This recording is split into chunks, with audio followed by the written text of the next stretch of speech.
Hello, this is Jamie Mitchell, and we are back with another episode of the Libertarian Uncensored podcast, going over all the posts on the Libertarian Uncensored subreddit.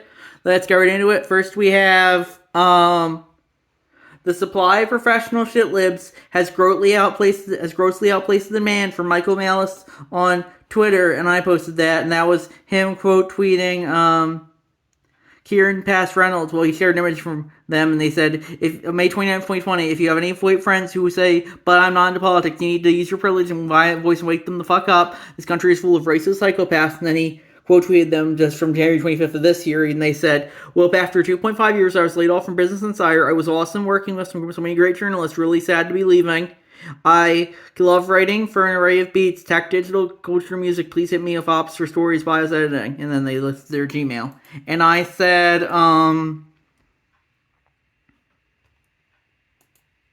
you can find them on social media for free. I don't know why the Alpha Media still feels need to employ them, and it looks like that's the conclusion they are coming to as well. And I also said, the internet is making our society a more libertarian place by severely weakening two of its least libertarian things, corporate journalism and academia. If we are lucky, it will kill off both of those things for good.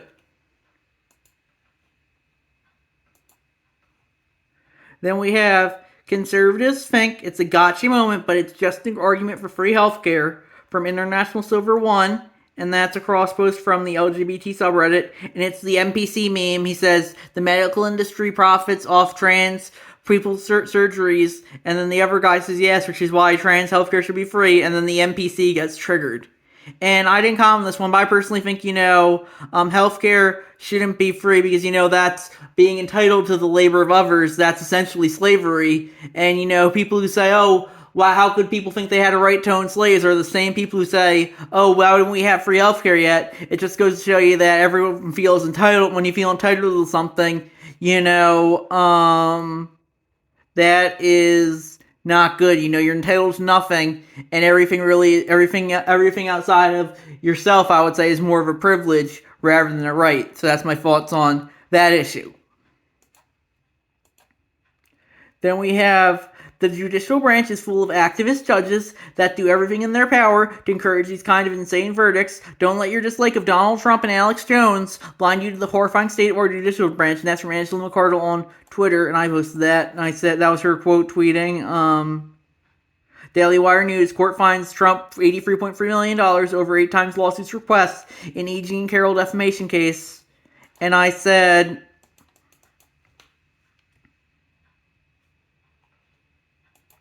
it's why nullification is super important at times like this. The courts only have legitimacy because people give it to them.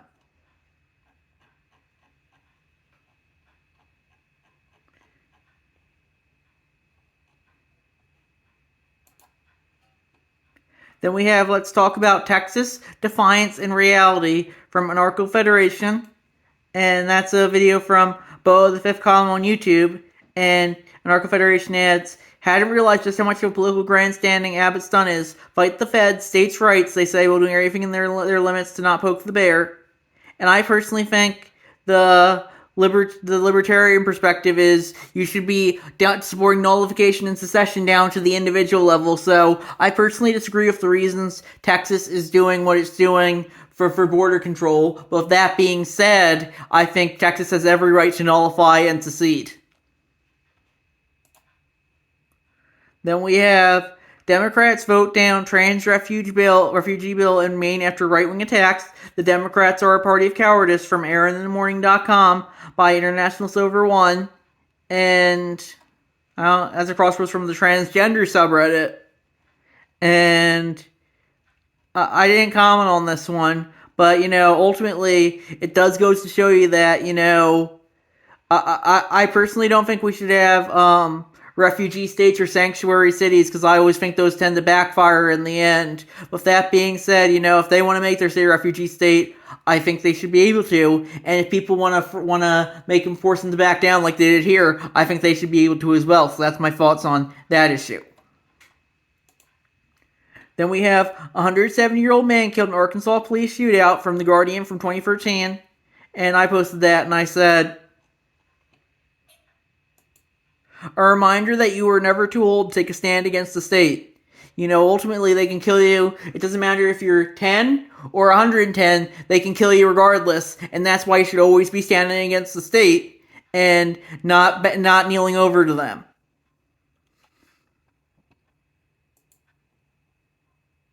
Then we have r/Libertarian Uncensored discusses and grades the U.S. Vice President's number 19, William A. Wheeler.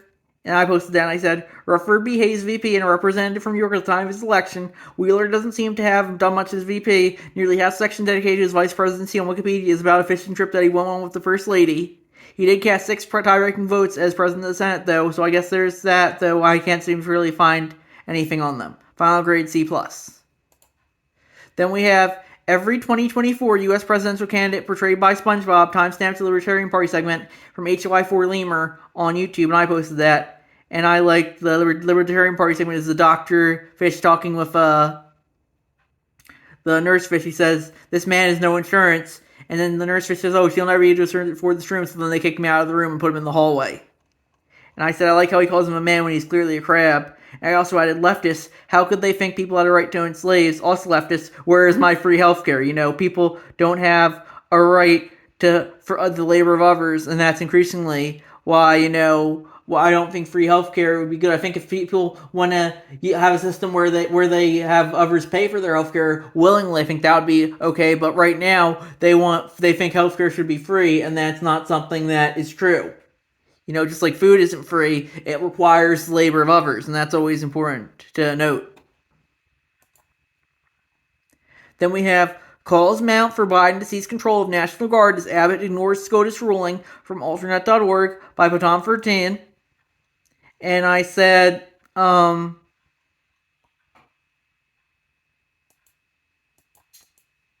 it's another Israel/Palestine situation for Biden. There is nothing he can do without offending a large chunk of the population. Then we have Texas State House candidate John Feuerstein, I don't know how to pronounce it, Republican, wants to fulfill his fantasy of leading an armed civilian militia from Flimsy L5563, and that's a cross post from the Texas subreddit. It's linked to I think a tweet he has. As an impending shutdown with the federal government seems inevitable, allow me to be the first offer Governor of Texas, Governor Gregg Abbott, my services. Myself, along with several former Special Forces operators, are happy to lead an armed civilian militia to the border. As Texas, we must defend ourselves from enemies both foreign and domestic. I sincerely pray that conflict can be avoided, but not at the price of tyranny. Since should you need us, Governor, we are here. Hashtag Texas, hashtag TexLeg, and hashtag 2A. And, I personally don't think we should use force, but ultimately, if he wants to use force, I think he should be able to, because, they consider it an invasion. If you want to consider it an invasion, I personally, I don't know if I consider it an invasion personally, but if he wants to consider it an invasion and his militia wants to consider it an invasion, I think they have every right to use force, so that's my thought on that issue. Then we have RFK Jr. on CNN. My campaign is looking at seeking the Libertarian Party nomination to get ballot access in all 50 states from Holden Collada on Twitter, and I posted that, and I said, he's better off running as an independent, in my opinion. I think, the problem with him is, he's got a lot of environmental authoritarian policies, and he's very up Israel's ass, and that's not something that I think is very libertarian. Libertarians believe in America first, not Israel first or Ukraine first.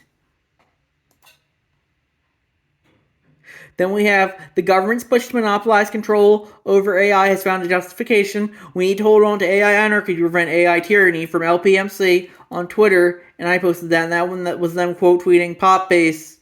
The White House says the sexually explicit AI images of Taylor Swift are alarming, and that Congress should take legislative action to address fake abuse of images online. And I said, AI shouldn't be regulated by the government just like everything else.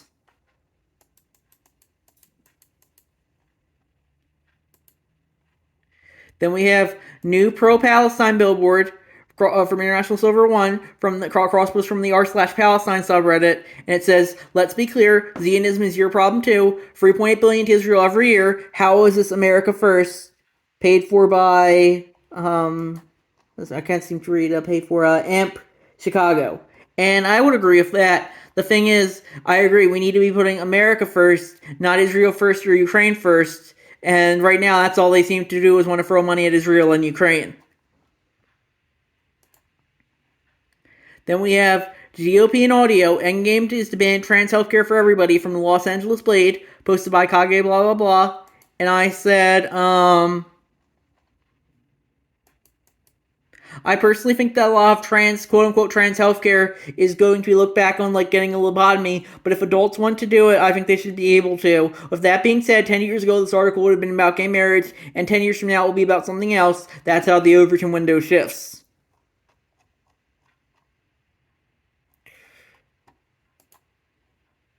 Then we have White House rule dramatically deregulates wetlands, streams, and drinking water. Machine learning study finds from phys.org by Ninja Lover. And I said, good deregulation is the libertarian way. Then we have Lysander Spooner on the Constitution from Anarcho Federation, and this is from panarchy.org from 1867. And they quote, what then is implied in the government's rules resting on consent, if it be said that the consent of the strongest party in the nation is all that is necessary to justify the establishment of a government that shall have authority over the weaker party, it may be answered that the most despotic governments in the world rest upon that very principle, viz. The consent of the strongest party. And I'd agree with that. Ultimately, whoever has the force of the strongest party is going to win. That's why I don't like democracy. It's pretty much my rule. I'm sure Spooner would probably agree with that. Then we have Giuliani. First of all, he was not found guilty or not liable of rape. For it was sexual assault, not rape. And second, you can be guilty of rape and still can be a wacko. From HuffPost.com by Whittling Dan. And yeah, I don't think that's the best defense from Giuliani, but I definitely think, E. Jean Carroll is kind of a grifter as well. I kind of would agree with that sentiment as well. And I ultimately I think she only came forward because the narrator said to, she said, it happened in 1996. She had decades to come forward, but she didn't come forward until now because ultimately it was more of a narrative orange man bad thing than anything else, I think. Then we have record number of Americans are homeless amid nationwide surge in rent, report finds from CBSNews.com by Whittling Dan. And yeah, I definitely don't think that's good. I think the problem is, it's too hard to build housing with all the regulations, and that's why I think we need to get rid of all these regulations and just let people. And some people might want to be homeless. That's also important to note because what if someone wants to be homeless? Not all homeless people want homes. They want to be free on the streets, and I think that's okay too. So that's my thoughts on that issue. Yeah. Then we have r/Libertarian Uncensored discusses and grades the U.S. Vice President's number 21, Thomas A. Hendricks. And I said, as a sitting governor of Indiana, Hendricks was the Democrats' nominee for VP in the highly contentious election of 1876, running with New York Governor Samuel Tilden. On a ticket that won the electoral vote but lost the popular vote. He tried again 8 years later with New York Governor Grover Cleveland and managed to win the electoral vote that time. Sadly, his vice presidency was relatively short. Taking office in March of 1885, he died in office later that same year. In November, Cleveland replaced him with Alan G. Furman, a former senator from Ohio, for his re-election campaign in 1888, which he ended up losing. Also, Hendricks was the only VP who never being imposed to be featured on U.S. paper money. He's on the $10 quote-unquote tombstone silver certificate, and I linked an image of that. Final grade B+, thoughts. Then we have,